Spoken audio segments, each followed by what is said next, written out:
क्या आप जानते हैं कि नागालैंड के अंदर जो अनएम्प्लॉयमेंट रेट है वो कंट्री में सबसे ज़्यादा है। जी हाँ, नागालैंड उन स्टेट्स में से एक है जहाँ पर जो अनएम्प्लॉयमेंट रेट है वो सबसे ज़्यादा है, विच इज़ 19.2% अमंग दोस्त जिनकी जो एज है वो या तो 15 ईयर्स है या 15 ईयर्स से ज़्यादा है। यानी नागालैंड के अंदर पढ़ाई का और एम्प्लॉयमेंट का कोई कनेक्शन नहीं है। ऐसा नहीं है कि आपने पढ़ाई कर ली है, ग्रेजुएशन कर लिया है, पोस्ट ग्रेजुएशन कर लिया है तो आपकी नौकरी लग ही जाएगी। नहीं, वहाँ पर अनएम्प्लॉयमेंट रेट काफ़ी ज़्यादा है और इसके बहुत सारे रीज़न्स हैं। सबसे पहले तो समझने वाली बात ये है कि अगर हम बाकी कंट्री को देखें, बाकी स्टेट्स को देखें तो वहाँ पर और भी सेक्टर्स हैं जहाँ के पर जो वहाँ के लोग हैं उन्हें जॉब मिल जाती है, जैसे कि प्राइवेट सेक्टर। बट नागालैंड के अंदर ये जो प्राइवेट सेक्टर है ये मिसिंग है। अगर वहाँ पे किसी को जॉब चाहिए तो दो ही तरीके हैं, या तो वो गवर्नमेंट एग्ज़ाम पास कर ले या फिर वो जो एग्रीकल्चर है वो करे। अब अगर हम गवर्नमेंट एग्ज़ाम की बात करें तो अगर वहाँ पर जो 50 सीट्स हैं, 50 सीट्स हैं, उसके लिए 14,000 लोग जो हैं एग्ज़ाम देते हैं। तो आप समझ सकते हैं कि कितने ही लोगों की जॉब लगेगी। प्लस अगर हम एग्रीकल्चर की बात करें तो एग्रीकल्चर को भी आगे बढ़ाने के लिए, उसमें और अच्छा करने के लिए क्या चाहिए, स्किल चाहिए, डेवलपमेंट चाहिए, जो कि मिसिंग है। तो इस वजह से एग्रीकल्चर में भी लोग जो हैं बहुत एक्सेल नहीं कर पाते। इसी वजह से अगर वहाँ के लोगों से बात की जाए, देखा जाए तो हर घर में कोई ना कोई इंसान मिलेगा जो कि पढ़ा लिखा तो है बट अनएम्प्लॉयमेंट है। तो इसीलिए वहाँ पे अनएम्प्लॉयमेंट रेट काफ़ी ज़्यादा है। इट इज़ अमंग दो स्टेट्स जहाँ पर बहुत ज़्यादा रेट है।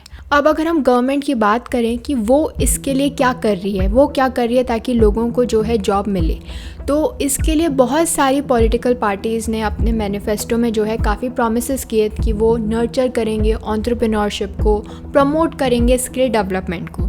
लेकिन अभी भी जो है बहुत ऐसा कुछ चेंजेस नहीं दिख रहे हैं और शायद इसीलिए नागालैंड के जो लोग हैं वो गवर्नमेंट से उतने सेटिस्फाइड नहीं हैं। स्पेशली जो ईस्टर्न नागालैंड के लोग हैं उन्होंने अपनी नाराज़गी कई बार जताई है, लेकिन इस बार उन्होंने इसे जताया है by not casting vote in general elections, यानी दे एब्सटेन फ्रॉम वोटिंग, वो वोट कास्ट करने नहीं गए। और अगर हम ईस्टर्न नागालैंड की बात करें तो ये जो पूरा एरिया है it accounts for more than 30% of the states population. यानी जो नागालैंड की स्टेट असेंबली है उसके अंदर इन टोटल 60 सीट्स हैं, उसमें से जो 20 सीट्स हैं वो ईस्टर्न नागालैंड के पास है। बट जो ईस्टर्न नागालैंड के लोग हैं वो गवर्नमेंट से बिल्कुल भी खुश नहीं है, क्योंकि इस एरिया का जो डेवलपमेंट है उसमें काफ़ी कमी है। अगर हम बेसिक चीज़ों की बात करें, स्कूल, कॉलेजेस, हॉस्पिटल्स, तो उनका जो डेवलपमेंट है वो ढंग से नहीं हो रहा है। या तो ये है ही नहीं, या फिर अगर है भी तो उनकी जो कंडीशंस हैं वो बहुत पुअर हैं।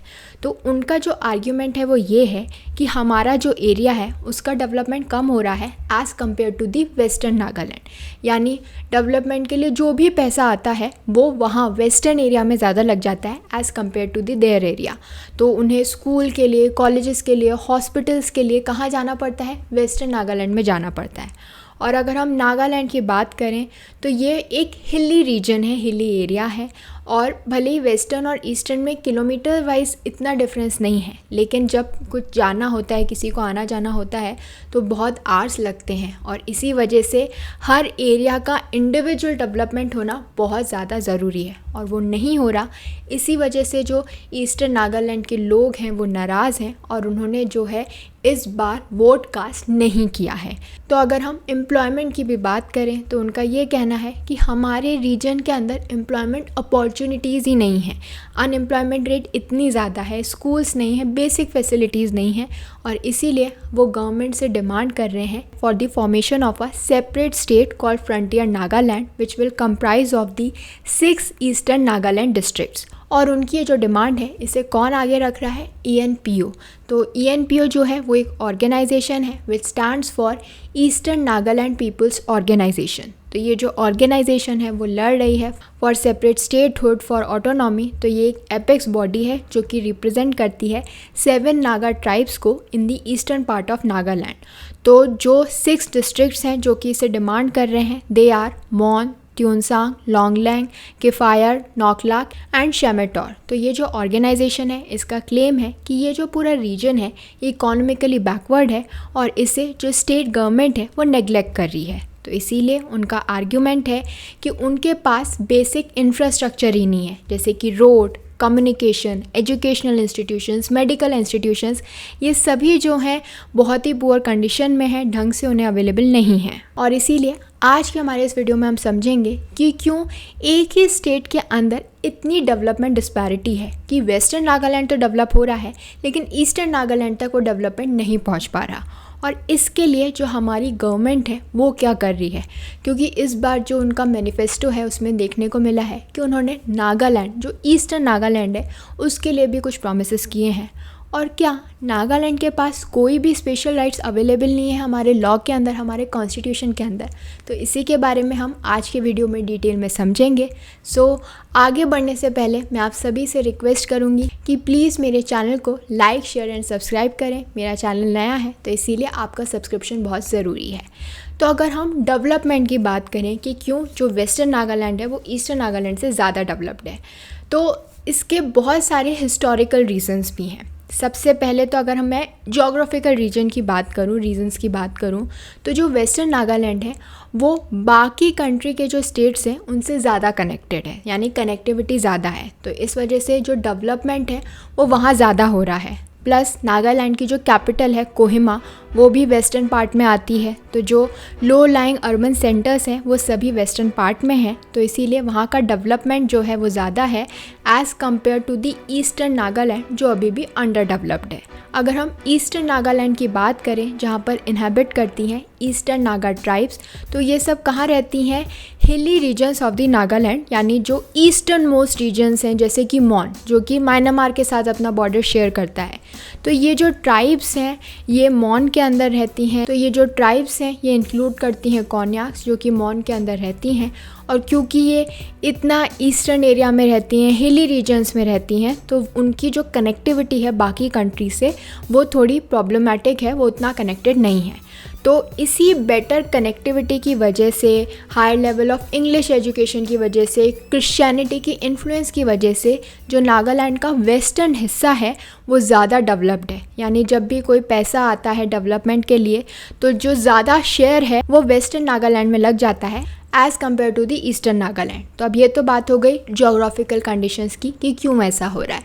अगर हम हिस्टोरिकल रीजंस की बात करें कि हिस्टोरिकली क्या हुआ, तो हिस्टोरिकली जब ब्रिटिश राज आया तो उन्होंने जो वेस्टर्न नागालैंड है उसी पर ज़्यादातर जो है रूल किया, और ये जो ईस्टर्न नागालैंड था ये एक एक्सक्लूडेड एरिया की तरह रहा। यानी ईस्टर्न नागालैंड की जो ट्राइब्स हैं उनकी जो कनेक्टिविटी है with the rest of the world वो काफ़ी कम थी, मिनिमल थी।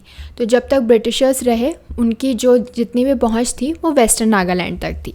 उसके बाद जब ब्रिटिशर्स गए, नागालैंड को आज़ादी मिली, इंडिपेंडेंस मिली, इंडिया के साथ वो आए, इंडिया ने मिलिट्री अटैक किया, तब जाके जो ये एक्सक्लूडेड एरिया था, ये जो ईस्टर्न नागालैंड था, वो इंडिया का पार्ट बन गया।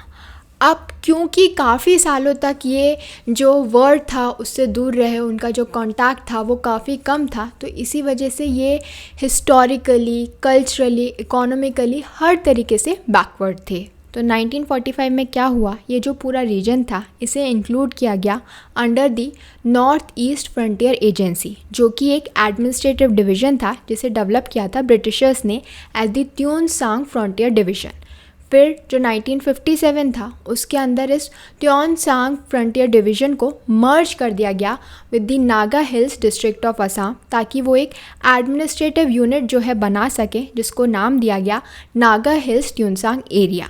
अब जो असम के गवर्नर थे वो ये जो एरिया था नागा हिल्स त्योंगसांग एरिया उससे जो है एडमिनिस्टर कर रहे थे, और ये कंट्रोल में था of the centres ministry of external affairs. तो ये जो नागा हिल्स त्योंगसांग एरिया था, दो ये फुल फ्लेजेड स्टेट बन गया था नागालैंड का इन 1963, बट इस एरिया के लिए स्पेशल प्रोविजंस बनाए गए थे फॉर दी देन त्योंगसांग डिवीज़न, क्योंकि ये माना गया था कि ये जो एरिया है ये बहुत सालों तक जो है बैकवर्ड था, अभी भी बैकवर्ड है, तो इसीलिए इनके लिए स्पेशल प्रोविजंस की ज़रूरत है। और इसीलिए अगले 10 साल तक ये जो एरिया था इसे नागालैंड असेंबली के अंदर रिप्रेजेंट नहीं किया गया। इनफैक्ट इनका अपना रीजनल काउंसिल था जिसे जो डिप्टी कमिश्नर है वो हेड करता था। और फाइनली 1973 के अंदर ये जो पूरा रीजन है इसे असेंबली के अंदर एंट्री मिली और उन्होंने अपना पहला वोट कास्ट किया 1974 के अंदर। यानी 1974 से पहले इनको ना तो असेंबली के अंदर रिप्रेजेंट किया जाता था, ना ही ये वोट कास्ट करते थे। और इसीलिए अभी भी जो ईस्टर्न नागाज़ हैं उनका क्लेम है, उनका आर्ग्यूमेंट है कि बहुत सालों तक जो है डेवलपमेंट हमसे दूर था। कितने सालों बाद जो है हमें डेवलपमेंट मिला, हमें असेंबली के अंदर वोट कास्ट करने की पावर मिली, तो इसीलिए हमारा एरिया बैकवर्ड है, हमें ज़्यादा डेवलपमेंट की ज़रूरत है। तो हमें एक सेपरेट स्टेट जो है मिले जिस पे हमारी ऑटोनॉमी चले, हम जो है अपने एरिया के हिसाब से डेवलपमेंट कर सकें। और इसीलिए वो डिमांड कर रहे हैं सेपरेट स्टेटहुड की। अब आप लोग सोच रहे होंगे कि मैं ये कैसे कह सकती हूँ कि वहाँ पे डेवलपमेंट हो रहा है या नहीं हो रहा, सिर्फ लोगों के बताने से तो हम ये नहीं कह सकते। तो इसके बारे में प्रॉपर तरीके से पता चला 2016 के अंदर, जब जो Nagaland state human development report है उसने फ्लैग किया regional disparity between the eastern region and the rest of the state. तो ये जो रिपोर्ट थी इसके अंदर 3 ह्यूमन डेवलपमेंट इंडाइसेस थे, ये इंडिकेटर्स थे कि डेवलपमेंट ढंग से हो रहा है या नहीं।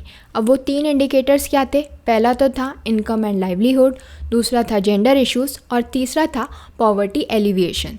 तो उन्होंने नागालैंड के अंदर देखा कि काफ़ी इंट्रा स्टेट डिस्पैरिटी है, यानी जो डेवलपमेंट के बेनिफिट्स हैं वो एक एरिया को ज़्यादा मिल रहे हैं और एक एरिया को कम मिल रहे हैं। यानी there was a major contrast in between the eastern districts of Kiphire, Longleng, Tuensang and Mon and two centered around Kohima and Dimapur.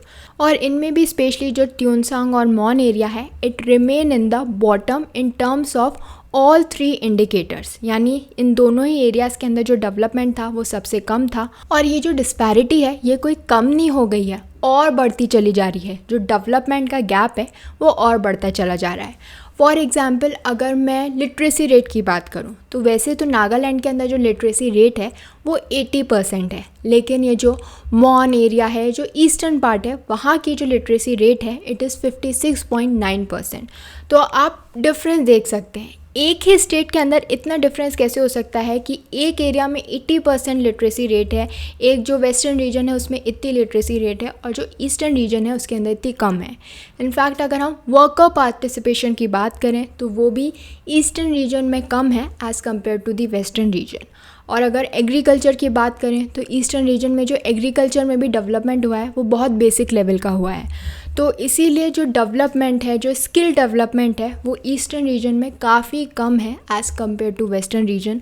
और इसी रिपोर्ट से वो चीज़ जो है और हाईलाइट हुई कि कितना डिफरेंस है दोनों ही रीजन्स में, जबकि ये दोनों ही रीजन्स एक ही स्टेट के अंदर फॉल होते हैं, एक ही स्टेट गवर्नमेंट है तो इन दोनों रीजन्स पे रूल करती है।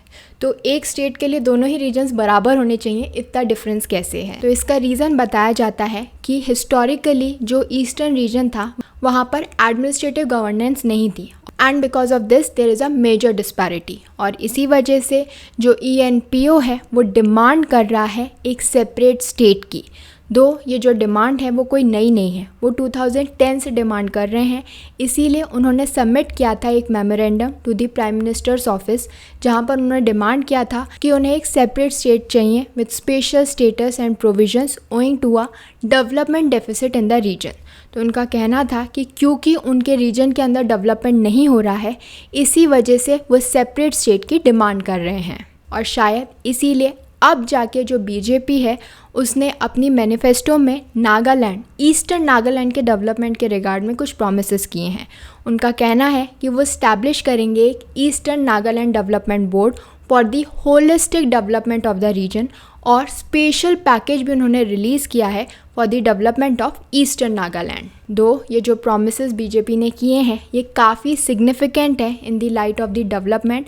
लेकिन अब सवाल ये है कि क्या नागालैंड को ये डेवलपमेंट चाहिए? ईस्टर्न नागालैंड की जो डिमांड है क्या वो इन प्रोमिसेस से पूरी हो जाएगी? क्योंकि वो इतने सालों से इंतज़ार कर रहे थे, वेट कर रहे थे डेवलपमेंट का, अभी तक वो नहीं हुआ और इसीलिए उनकी ये डिमांड अराइज़ हुई। बट अब शायद मुश्किल है कि वो इन प्रोमिसेस पे भरोसा कर पाएँ, जो कि प्रोमिसेस बहुत सालों से हो रहे थे। भले ही वो मैनिफेस्टो में शामिल कर दिए गए हैं लेकिन वो पूरे होंगे या नहीं वो अभी किसी को नहीं पता। तो क्या पता ईस्टर्न नागालैंड के लोग जो हैं इस प्रोमिसेस से सेटिस्फाई हो पाएंगे या नहीं, क्योंकि अब उनकी डिमांड्स जो हैं वो बदल चुकी हैं। बट जब मैं इसके बारे में स्टडी कर रही थी देन आई वॉज सरप्राइज कि नागालैंड में अराउंड 90% ट्राइबल पॉपुलेशन है। इतनी सारी पॉपुलेशन होने के बाद भी जो नागालैंड है वो 6 शेड्यूल के अंदर शामिल नहीं है। अगर हम इंडियन कॉन्स्टिट्यूशन के 6 शेड्यूल की बात करें तो वो स्पेशल पावर्स देता है, ऑटोनॉमी देता है ट्राइबल्स को, और इस शेड्यूल के अंदर ज़्यादातर जो नॉर्थ ईस्ट के स्टेट्स हैं वो शामिल हैं। जी हाँ, जो असम, मेघालय, त्रिपुरा और मिज़ोरम है, ये सभी जो स्टेट्स हैं वो इसके अंदर शामिल हैं। ये जो शेड्यूल है वो 1949 में इनेक्ट हुआ था बाय द कॉन्स्टिट्यूएंट असेंबली, और ये लिमिटेड ऑटोनॉमी देता है to the tribal regions of the north east. लेकिन नागालैंड इस शेड्यूल में शामिल नहीं है। तो क्या नागालैंड को कोई भी स्पेशल पावर नहीं मिली हुई है? नहीं, उन्हें स्पेशल पावर्स मिली हैं under article 371A of the Indian constitution. तो ये जो आर्टिकल है वो ये कहता है कि नागालैंड के रिस्पेक्ट के अंदर जो इंडियन पार्लियामेंट है वो किसी भी तरीके के लॉज नहीं बना सकती जो कि अफेक्ट करेंगे नागास के रिलीजियस और सोशल कस्टम्स को। इसके अलावा जो भी उनके ट्रेडिशनल लॉज हैं, लीगल प्रैक्टिसेस हैं, वो रहेंगे, वो वैसे ही सेम रहेंगे, उसके अंदर कोई भी चेंजेस नहीं किए जा सकते। इसके अलावा अगर नागास जो हैं वो किसी भी तरीके के केस के अंदर इन्वॉल्व हैं तो जो उस केस का डिसीजन होगा it will be done according to the Naga customary law, और उसे कोई भी जो नेशनल लॉ है वो ओवरराइड नहीं कर सकता। And the last and the most important कि जो नागालैंड की जो लैंड है, जो वहाँ के रिसोर्सेज हैं, उस रिस्पेक्ट में जो नागालैंड गवर्नमेंट है या फिर जो सेंट्रल गवर्नमेंट है उनकी कोई भी दखल अंदाजी नहीं है। वो उसको ना तो ओन कर सकते हैं ना ही ट्रांसफ़र कर सकते हैं। तो ये जो ऑटोनॉमी नागास को मिली हुई है वो बहुत है। स्पेशली इसका मेन एम यही था कि उनके जो ट्रेडिशंस हैं उन्हें सेव किया जा सके, उन्हें प्रिजर्व किया जा सके।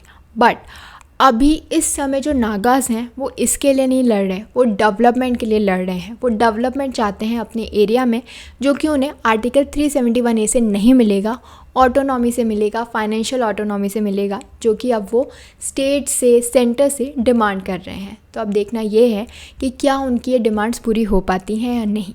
आई hope this information was helpful to all of you, और ऐसी और भी इंटरेस्टिंग एनालिसिस और इन्फॉर्मेशन के लिए मेरे चैनल को लाइक, शेयर एंड सब्सक्राइब करें। Thank you.